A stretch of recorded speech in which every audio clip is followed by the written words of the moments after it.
Well, I'm supposed to give us a short talk on where diagnostics can contribute in the sleeping sickness elimination. You may know that sleeping sickness is an infectious disease from sub-Saharan Africa, transmitted by tsetse flies, and that has caused millions of deaths in the previous century, especially in the beginning of the previous century when drugs were still not available. Now today, the last 20 years, we see a sharp decline in the prevalence of the disease. For example, for Gambiense sleeping sickness, which is the form in Central and West Africa, at the end of the previous century, we detected and treated several tens of thousands of patients annually. And now, last year, in 2014, a mere 4,000 cases, even not 4,000 cases, were detected and treated. So this is a real success in the control of the sleeping sickness. And this is mainly due to the fact that there was, at a certain time, there became available a serodiagnostic test that could be deployed in the field, and that is still deployed in the field at very large scale for screening the population at risk. That was the CAT test. Now, based on this success, WHO decided to take up the sleeping sickness in the roadmap of neglected tropical diseases with the aim of eliminating the disease as a public health problem by 2020. Now, to achieve that goal, you still need diagnostics. Diagnostics are not only necessary to control the disease, but also to follow up the elimination process. Now, for the control of the disease, well, diagnostics, they play their role, of course, to identify patients and then forward them for treatment.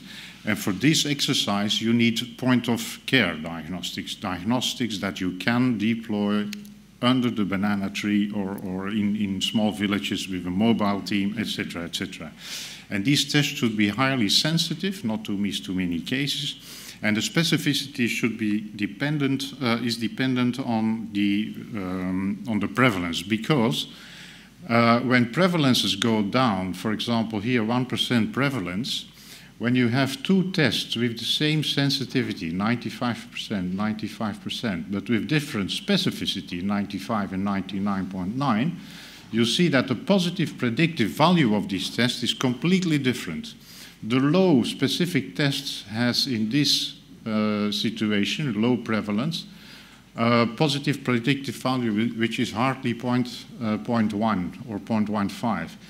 The other test, with a very high specificity, has a 0.9 positive predictive value. And the positive predictive value means that a positive result equals or corresponds to a real case. All the rest are false positives.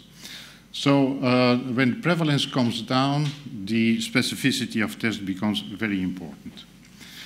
Now, to monitor the elimination process, you need another type of tests. You need high throughput tests, which can be performed in laboratories, and tests that preferably have a very high specificity. Otherwise, you have too many false positives, and the view on the process that is going on will be blurred. While when a disease is considered eliminated, you still have to continue surveillance to be sure that the disease remains eliminated and is not coming up again. And for this, you need, again, other tests with a very high sensitivity and, again, high throughput formats.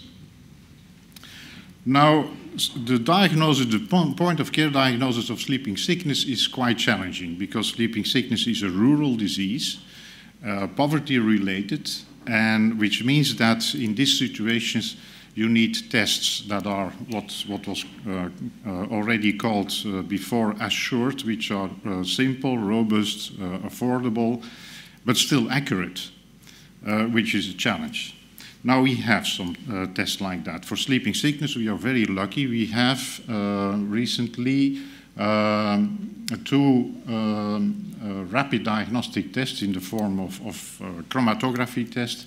They have become available on the market. One is commercialized by a Belgian company, Coris, and the other is commercialized by Standard Diagnostics from South Korea.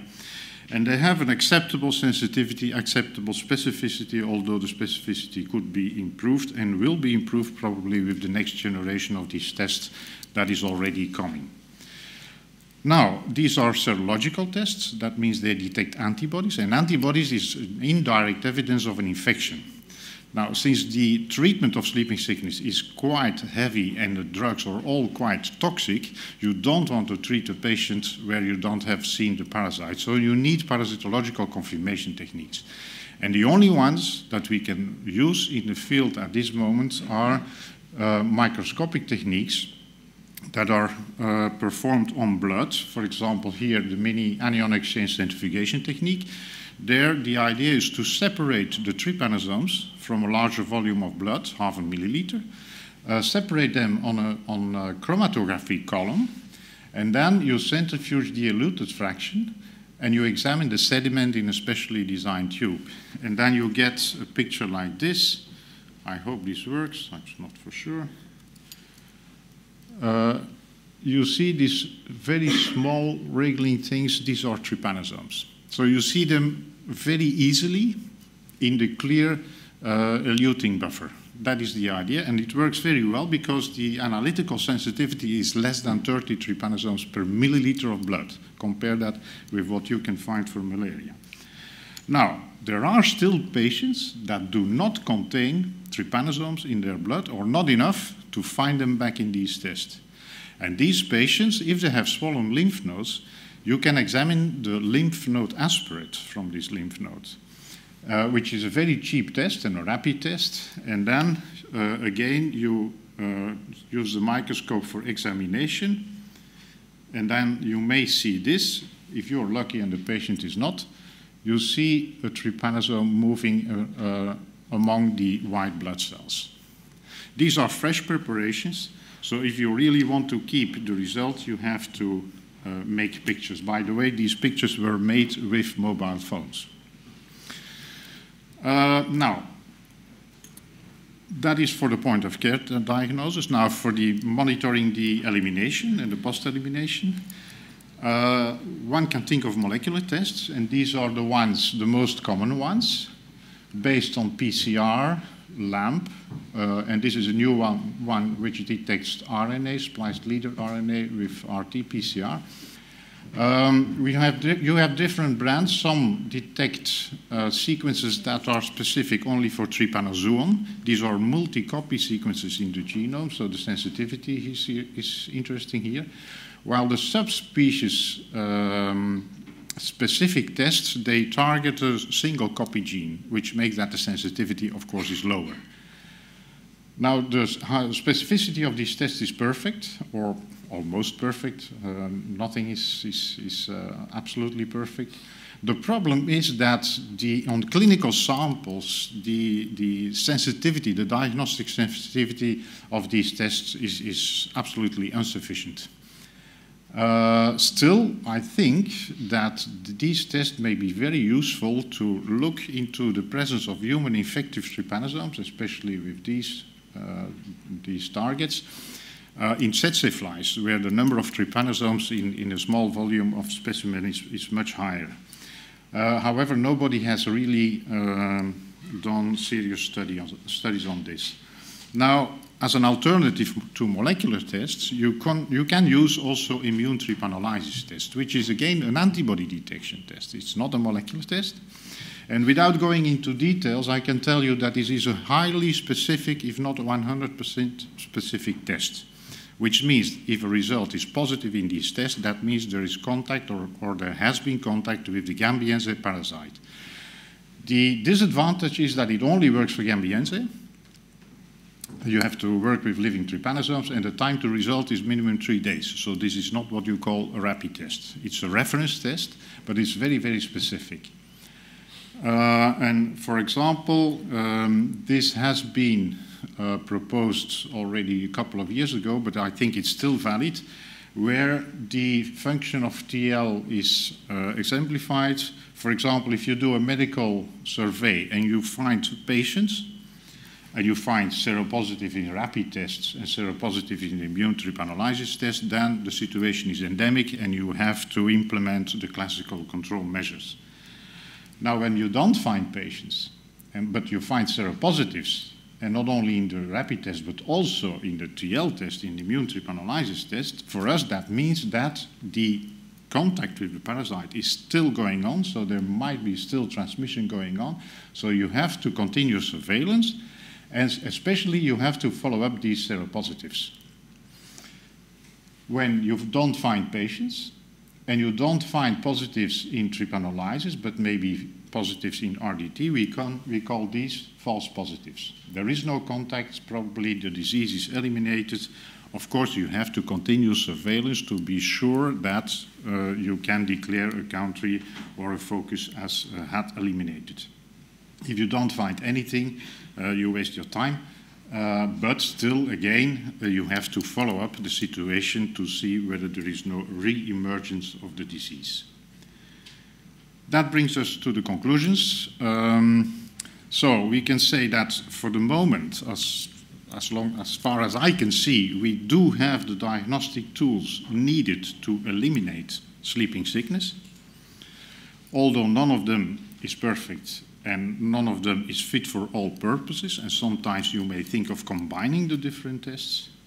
But of course there are some challenges remaining, and that is, for example, and Joseph already mentioned things, you have to guarantee the availability of these diagnostics in the context of a market failure. Because private companies are not very keen to produce these tests if there is no benefit for them. We also have to think and start to develop rational strategies, algorithms to use these diagnostic tests and to adapt these strategies according to the situation, because the strategy or the test that you will use and the sequence of the test you will use in an endemic situation is completely different of the strategy and test you will use in an elimination context. A major challenge will also be to implement these algorithms and the concerned diagnostics in control and elimination programs. And less problematic, but still it is a problem, especially for test developers like me. When you have very low numbers of patients, it's become very, very difficult to evaluate seriously the sensitivity of the test. And with the 3,000, a bit more than 3,000 patients now detected annually, the only way you can do evaluation of your new diagnostic test is in the framework of clinical studies, where, for example, the efforts are done, very large efforts to include as much as possible patients. And for the moment in sleeping sickness, there is only one organization who is doing clinical trials in the field. This is the NDI. So if you ever think of evaluating new diagnostic tests, please contact the NDI. These are the only persons that can help you. And thank you.